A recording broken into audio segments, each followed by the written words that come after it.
안녕하십니까. KB증권 이은택입니다. 오늘은 8월 주식시장 전망에 대해서 말씀드리도록 하겠습니다.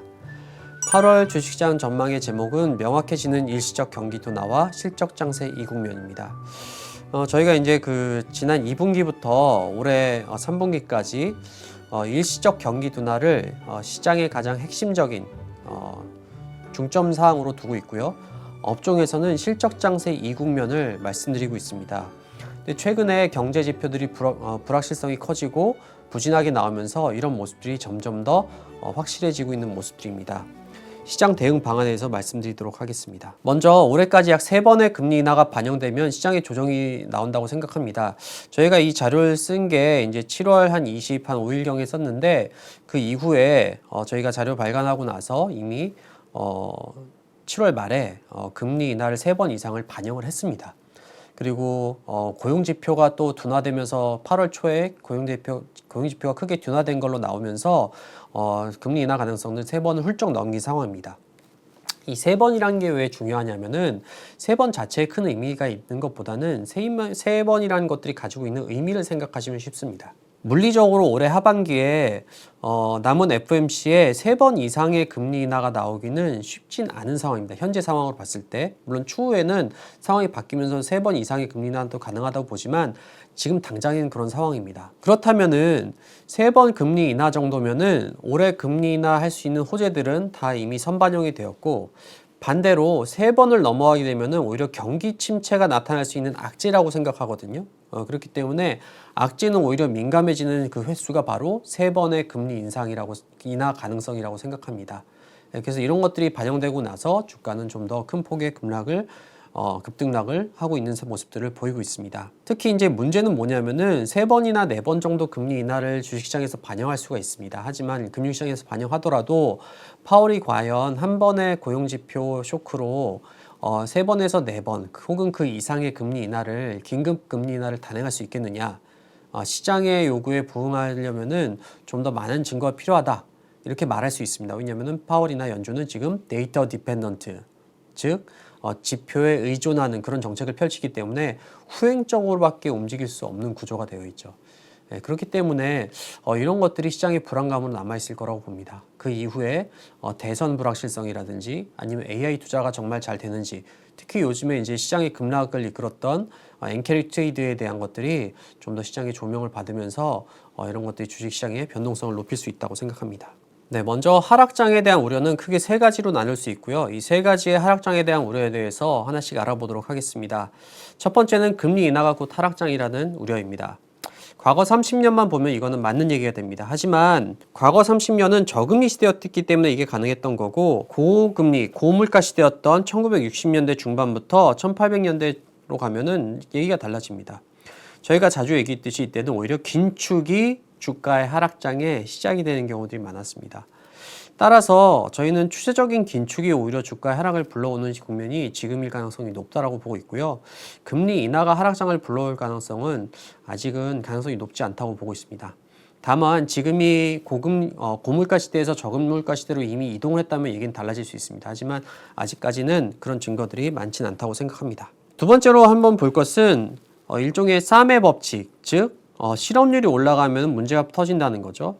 하지만 이건 역시도 경계할 게 있습니다. 왜냐하면은 실업률이 악화된 건 맞고 일시적 경기 둔화 때문에 고용이나 물가는 추가로 악화될 가능성이 높다라고 보고 있습니다. 하지만 실업률만 가지고 경기 침체를 말하기는 쉽지 않은 게, 이번에는 이 실업률 자체가 화폐 현상에 매우 시달리는 가장 대표적인 지표이기 때문입니다. 따라서 화폐 현상에 시달리는 지표를 중심으로 모든 경기를 해석한다면은 문제가 생길 수 있죠. 마치 2022년에 주가는 폭락했지만 경기 침체는 없다라고 얘기했던 것과 비슷합니다.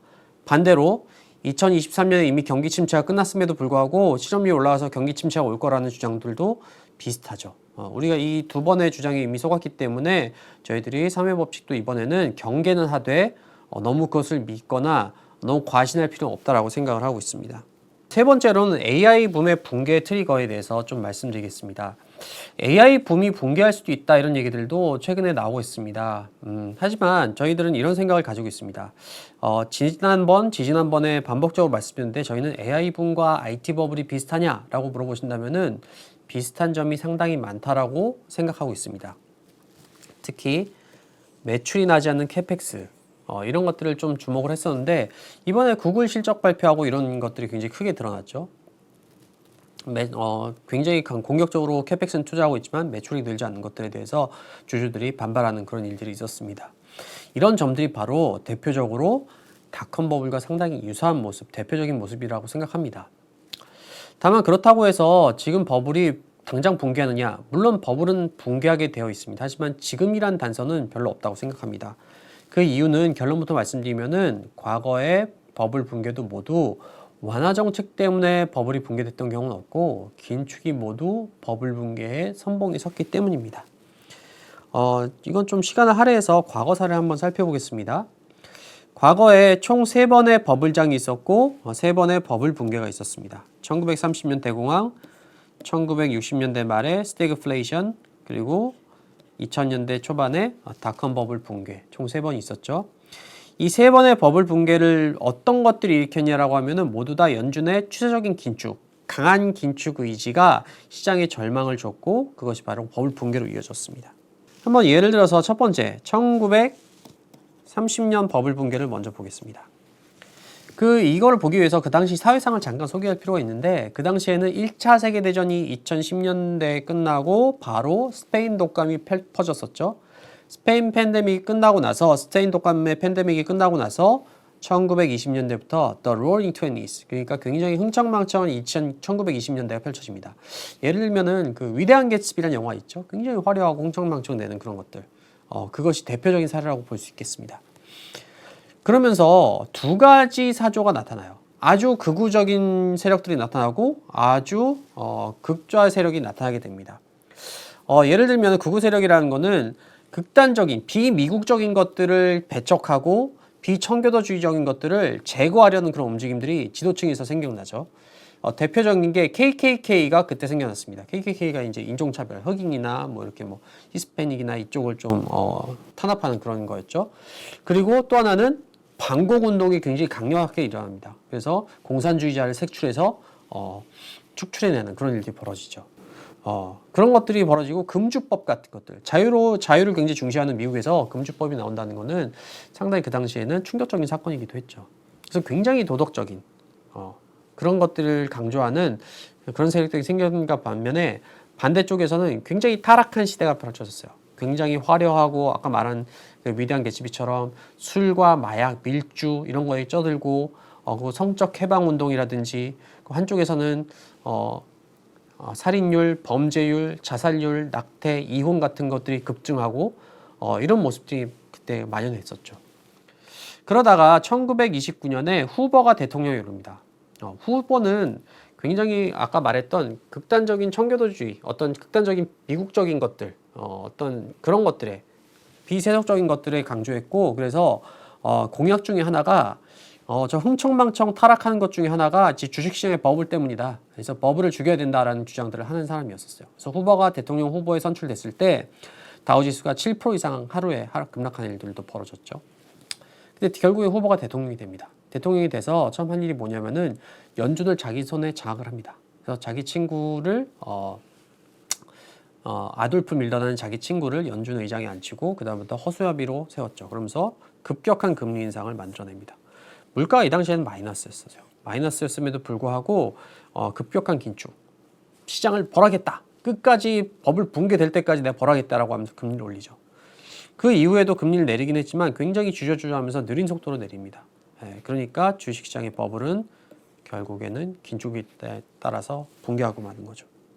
결국에는 1920년대 말에 1930년 대공황 불황도 이러한 긴축 때문에 뭉개졌다고 할 수 있겠죠. 두 번째는 1960년대 말부터 시작된 스태그플레이션 붕괴입니다. 이때도 마찬가지였었어요. 이때도 물가 대안정 시기를 거친 다음에 물가가 갑자기 튀어오르죠.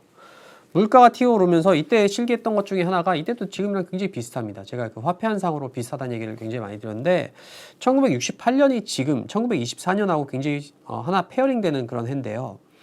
1968년에도 무슨 일이 있었냐면은 대선이 있었어요. 대선이 있었는데 그때도 린든 존슨 대통령이 재선 출마에 포기합니다. 최초로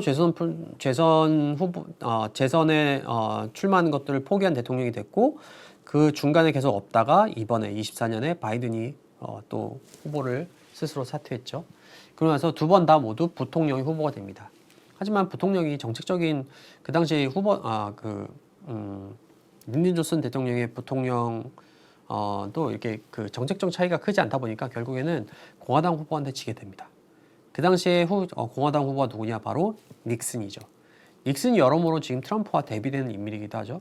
닉슨도 연준을 장악하길 원했어요. 그래서 대통령이 되자마자 자기 선거 캠프의 경제 참모를 바로 그 연준 의장 아서 밀러를 연준 의장에 앉히면서 저금리 정책을 인위적으로 펼칩니다. 물론 금리는 올렸지만 물가에 비해서는 굉장히 낮은 금리를 계속 유지하면서 올렸죠. 천천히 올렸죠. 이런 것들이 경제 번영을 이끌 수 있을까요? 근데 그런 얘기 하잖아요. 트럼프가 저금리 정책을 유지하면 경제는 번영할 것이다. 단기로는 맞는 얘기지만 장기로는 맞는 얘기가 되지 않습니다. 왜냐하면은 이런 정책들, 인위적인 저금리 정책들은 결국에는 다시 물가를 끌어올리는 역할을 했고 물가를 끌어올린 것들이 결국에는 주식시장의 버블을 붕괴시키는 역할들을 했기 때문이죠. 저희가 마지막으로 세 번째는 닷컴 버블 붕괴인데 이거는 많이 말씀드렸죠. 아시아 외환위기가 어떻게 버블을 더 키웠는지 완화 정책을 오히려 갖고 왔으니까 반면에 아시아 경기가 회복하는 것들이 어떻게 인플레를 만들었으며 이 인플레가 어떻게 닷컴 버블을 붕괴시켰는지 잘 말씀드린 바가 있습니다. 결론적으로 봤을 때 모두 이런 긴축 정책들이 주가의 버블을 무너뜨렸지 지금까지는 완화 정책이 무너뜨린 적은 없다라고 보실 수가 있겠습니다. 물론 뭐 앞으로도 그럴 거냐 그렇게 말할 수는 없지만 일단 과거 사례를 봤을 때는 긴축을 우리가 더 경계할 필요가 있겠다라고 보고 있습니다. 업종 전략을 말씀드리도록 하겠습니다. 업종에 대해서는 실적 장세 이국면을 저희가 메인 타이틀로 두고 있습니다. 아까 시장에 대해서는 경기 둔화, 일시적 경기 둔화였죠. 지금은 실적 장세 이국면입니다. 실적 장세 1국면에서 2국면으로 넘어가는 것은 실적 장세 1국면 때 주도주였던 경기 민감주, 즉 반도체가 힘을 잃으면서 모든 것들이 시작됩니다. 그렇죠. 지금도 마찬가지라고 생각합니다. 그렇다면 반도체는 어떻게 될 것이냐? 일단 탑다운적인 반도체 의견들을 몇 가지 차트를 통해서 말씀드리겠습니다. 참고로 말씀드리면은 탑다운하게 반도체를 볼 때 저점 잡는 거는 그래도 비교적 용이한데 고점, 정점을 잡아내는 것은 상대적으로 좀 쉽지 않은 경향들이 사실 있습니다. 그렇기 때문에 그런 점들을 좀 고려해서 들어주실 필요가 있고 어쨌든 탑다운하게 보는 반도체에서 말씀드리면은 몇 가지 아마 이걸 계속 보신 분들은 익숙한 차트일 거예요. 작년 말부터 계속 보여줬던 차트니까 반도체 업종의 한 1.5년 선행하는 지표인데 요거는 올해 여름이 정점이다라고 얘기를 하고 있죠. 굳이 본다면은 뭐 이걸 이제 아주 힘들게 볼 필요는 없지만 그냥 재미로 본다면은 여름에 언더퍼폼을 좀 심하게 하고 겨울부터는 완만한 아웃퍼폼 그리고 내년에는 다시 또 올라가는 요 정도를 보고 있습니다. 이거는 상대 주가입니다. 상대 주가. 절대 주가가 아니고 코스피 상대 주가입니다. 다른 지표를 하나만 더 볼까요? 매출액 증가율이에요. 매출액 증가율. 매출액 증가율 이건 어떻게 공부하냐면은 보통 반도체 사이클이 6분기거든요. 그래서 아까도 1.5년 선행하는 거 그랬잖아요. 1.5년. 1.5년이 몇 분기입니까?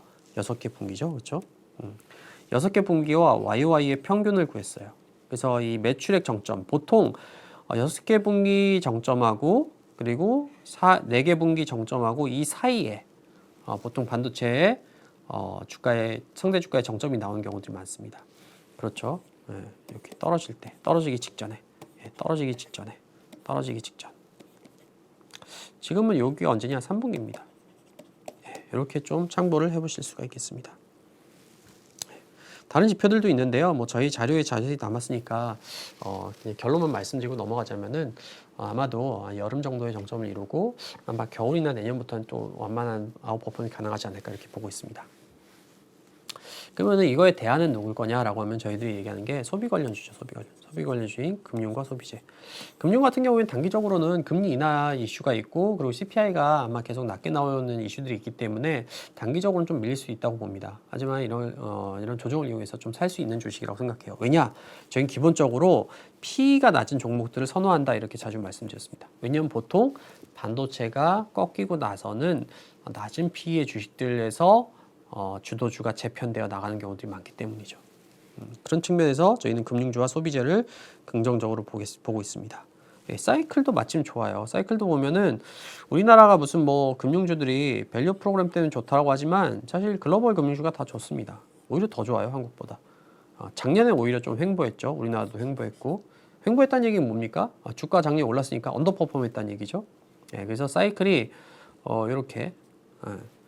이렇게 반등할 때 투자 관련 경기 민감주인 반도체나 기계는 이때 따라갔지만 소비 관련주는 디커플링 됐다고 말씀드렸잖아요. 예, 그래서 작년에 못 따라가다가 올해 들어서 올라가고 있다. 사이클상으로도 괜찮다. 물론 금리상으로는 좀 단기적으로 불리하지만 중장기적으로는 또 금리가 나쁘지 않아요. 이게 금융주가 많이 올라서 지금 이미 PBR이 0.5배 수준까지 올랐거든요. 0.5배면은 좀 많이 오른 거 아니냐 이런 질문을 많이 받아요. 이게 전문 투자자들한테. 근데 저희가 볼 때는 꼭 그렇다고 보기 힘든 것 같습니다. 왜냐하면은 금리 수준과는 아직도 큰 차이가 있어요. 네, 금리 수준으로 봤을 때는 지금 좀 주가 떨어졌으니까 한 0.7배에서 한 0.9배까지는 아주 오버슈팅했다고 보긴 힘들다라고 봅니다. 이쪽까지는 그래도 오를 수 있지 않을까. 그래서 시장이 꺾이지만 않는다면은 이 정도 수준까지 갈 수 있다. 물론 이제 시장이 다른 저희가 예상치 못한 변수 때문에 꺾인다면은 당연히 금융주는 경기 민감주에 속하기 때문에 아웃퍼폼하기 좀 쉽지 않습니다. 그래서 이런 부분을 좀 체크해볼 필요가 있다라고 생각합니다. 지금까지 주식 전략에 대해서 말씀드렸습니다. 이어서 퀀트 전략에 대해서 말씀드리도록 하겠습니다. 네, 안녕하세요. KB증권 리서치본부에서 주식 전략 퀀트를 맡고 있는 김민규입니다. 앞에 저희 이은택 위원이 말씀드린 내용 이어서 좀 업종 위주로 조금 더 보완 설명을 해보도록 하겠습니다. 제가 이번에 본 데이터가 일단은 최근 들어서 주가 수익률이 좋은 업종들이 뭐가 있었는지를 한번 복귀를 해보았습니다. 지난주에 하락이 반영이 되지 않은 거기는 하지만 여기 보시면 조선부터 시작해서 방산우주 쭉 내려가서 이제 뭐 화학 배터리 이런 순서대로 업종별로 수익률이 상위, 하위로 갈리고 있는데요. 업종별 수익률 상위 업종들을 좀 큰 분류로 묶어보면은 일단 조선 방산우주 또 뭐 상사 또 운송 이런 것들은 산업재로 묶일 수가 있죠. 그리고 은행, 보험 같은 이제 금융이 또 하나의 축을 담당하고 있고요. 또 이제 바이오, 음식료 이 정도가 이제 수익률 상위를 기록하고 있는데 좋은 성과를 낸 업종이나 종목들을 보고 있자면 가장 많이 투자자분들이 하실 만한 고민이 이것들을 계속 가져가도 될까? 계속한 때는 지속성이 있을까? 이런 부분들을 많이 고민을 하실 것 같아요. 그래서 이번에 본 부분은 그 지속성의 조건이 어떤 것일까에 대해서 고민을 해보았고요. 두 가지 측면으로 고민을 해보았습니다. 첫 번째는 펀더멘탈적인 측면이고요. 지금 보고 계시는 테이블은 펀더멘탈적인 측면을 제가 한번 고민을 해본 것입니다. 그래서 수익률과 더불어서 최근에 EPS 추정치 변화, 또 밸류에이션, 또 올해와 내년도 매출과 이익 성장률, 또 3분기 이익 추정치 변화를 같이 한번 여기 표시를 해보았는데요. 3분기 이익 추정치 변화를 지금 보는 이유는 지금 아시겠지만 2분기 실적 시즌이 진행 중이죠. 보통 애널리스트 분들이 실적 시즌을 소화하면서 리뷰 프리뷰를 많이 하죠. 그러면서 또 하는 작업이 다음 분기 실적에 대한 전망 변화입니다. 그래서 2분기 실적 시즌을 소화시키면서 3분기에 대한 전망이 어떻게 되는가가 지금 현재 시점으로서는 굉장히 중요한 데이터라서 같이 한번 점검을 해본 것이고요. 근데 여기 보시는 것처럼 회색으로 칠해드린 업종들, 뭐 조선도 있고 방산우주도 있고 뭐 가전 상사 이런 업종들은 최근 들어서 이익 추정치가 올라가고 있는 그리고 또 올해와 내년도 이익 성장률도 어느 정도 나오고 있는 그런 상태입니다. 그래서 주가가 올라서 부담이 느껴질 수 있긴 하겠지만 실적이 그것을 또 뒷받침해주고 있는 그런 상황인 업종으로 읽어주시면 괜찮을 것 같고요. 뭐 반대로 그 밑에 있는 자동차나 비철 이런 업종들은 실적은 괜찮지만 주가는 또 상대적으로 소외받은 업종들이기 때문에 역발상 관점으로는 좀 들어오는 업종이지 않을까 싶습니다. 그리고 두 번째 측면은 이제 주가를 본 측면인데요. 여기서 제가 말씀드리는 주가라고 하면은 상승의 지속성 측면을 한번 분석을 해봤습니다. 보통 수익률은 같을 수 있지만 어떤 업종은 굉장히 오른 지 오래된 업종이 있을 수가 있고 어떤 업종은 또 이제 막 오르기 시작한 업종이 있을 수가 있겠죠. 그래서 그런 이 지속성도 사실 투자자들이 느끼기에는 예를 들면 이런 거죠. 이거는 굉장히 오랜 기간 동안 되게 시세를 많이 낸 것 같은데 앞으로 더 오를 수 있을까? 뭐 이런 의문을 또 가질 수가 있기 때문에 저는 이번에 그거를 좀 개량화를 시켜서 데이터로 만들어 보았고요. 그래서 이 왼쪽 편에 있는 그림에 한번 참고해 보시면 X축에 그려드린 데이터가 최근 업종별로 3개월 수익률입니다. 그래서 아까 이제 표에서 보여드렸던 것과 같은 데이터죠. 뭐 조선 방산우주, 또 금융, 또 바이오, 상사, 가전, 음식료 이런 업종들 수익률 상위 업종들이 오른쪽에 있는 모습을 보실 수가 있고요. 그리고 Y축에 있는 데이터는 이 업종들이 얼마나 오랜 기간 동안 강세를 지속했는가 이거를 한번 만들어 본 겁니다.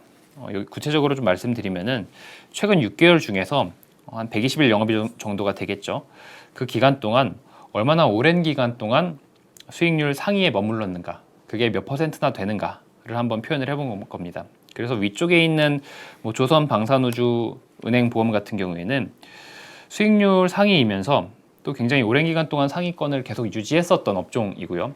아래쪽에 있는 음식료, 가전, 건강관리, 상사 이런 업종들은 이제 막 시세를 보여주기 시작한 업종들이다라는 차이가 있습니다. 뭐 비록 수익률은 뭐 이런 그룹들이 비슷하지만 그 지속성 관점으로 봤을 때는 아래쪽에 있는 것들은 최근에 올랐고 위쪽에 있는 것들은 굉장히 오랜 기간 동안 올랐다 이런 차이가 있는데, 그러면은 수익률이 좋은 업종들 중에서 위에 있는 것들과 아래쪽에 있는 것들, 즉 오른 지 오래된 것들과 이제 막 오르기 시작한 것들 중 어떤 업종을 따라가야 될까, 이거를 과거 시뮬레이션을 통해서 한번 검증을 해봤습니다. 뭐 시뮬레이션이라고 하면은 과거로 돌아가서 같은 기준을 적용했을 때 미래의 수익률이 어떻게 되는가, 이거를 가상 투자를 했다라고 보시면 될 것 같고요.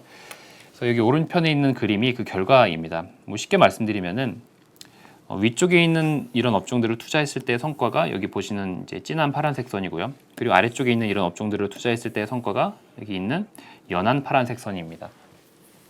그래서 전체적으로 봤을 때 뭐 이게 누적으로 항상 좋은 모습을 보이는 건 아니죠. 뭐 잠깐 다른 얘기로 돌아가서 이야기를 좀 도움될 만한 걸 말씀을 드리면은, 사실 이렇게 숫자로 설명될 수 있는 기준을 딱 하나 잡고 어떤 종목이나 업종을 골라서 투자를 했을 때 성과가 장기적으로 영원히 계속 좋은 그런 요소는 뭐 사실 없습니다. 하지만 뭐 장기적으로 가장 성과를 잘 내는 거는 실적 추정치가 상향되는 종목들을 골라서 투자하는 건데, 그 이외에 나머지 이런 주가라던가 수급이라던가 밸류에이션 또 여러 가지 요소들은 사실 성과가 좋을 때도 있고 나쁠 때도 있습니다. 그래서 항상 뭔가 이제 특정한 기준만 딱 잘 정하면은 언제나 주식시장을 이길 수 있는 건 아니고, 가장 중요한 거는 이 기준을 잡았을 때 지금이 그 기준이 시장에 맞는 기준인가 이런 것들을 판단을 하는 게 저처럼 이제 퀀트 분석을 하는 사람들 입장에서는 좀 중요한 요소이고요.